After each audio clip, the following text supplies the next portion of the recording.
Dahil walang pasok ngayon, mga kamamshis, luto-lutuan tayo ngayon. Dahil may tira nga kaming kanin, kaya yan, isasangag ko ngayong araw na ito.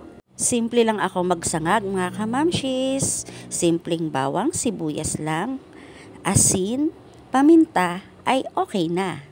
May steamed Japanese siomai din kami ngayong araw na to mga mamshis at pritong okra with toyo, kalamansi. At pagkatapos ng luto-lutuan mga kamamshis, tambay-tambay muna sa labas ng bahay at kape-kape habang hinihintay ko ang aking kasama na nakuha na bilaran mga mamshis kasi plano namin ngayong magbilad ng palay. At dahil mainit nga ang panahon, mainit ang sikat ng araw, kailangan natin itong proteksyonan ang ating magandang mukha. Charot! Isip mo na may magandang mukha. Ayan na mga mamshis, naprotektahan ko na ang aking mukha at talaga naman naisingit ko pa ang pagpopromote mga mamshis. Ay ayan na mga mamshis, pak na pak, lavar na tayo niyan sa init ng sikat ng araw.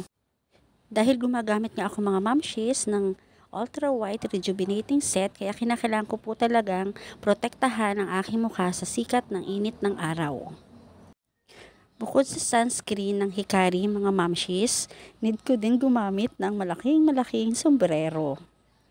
Dahil nga mamaya lang ay kailangan ko nang haluin ang aking binilad na palay. At ayan na nga mga mamshis, tara na at maghalo-halo na tayo. Halo-halo ng palay mga mamshis.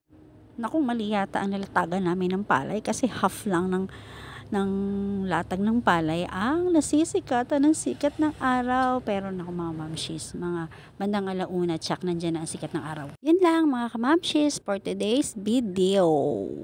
Pagod ang mga mamshis, pero salamat Lord sa biyaya ng palay.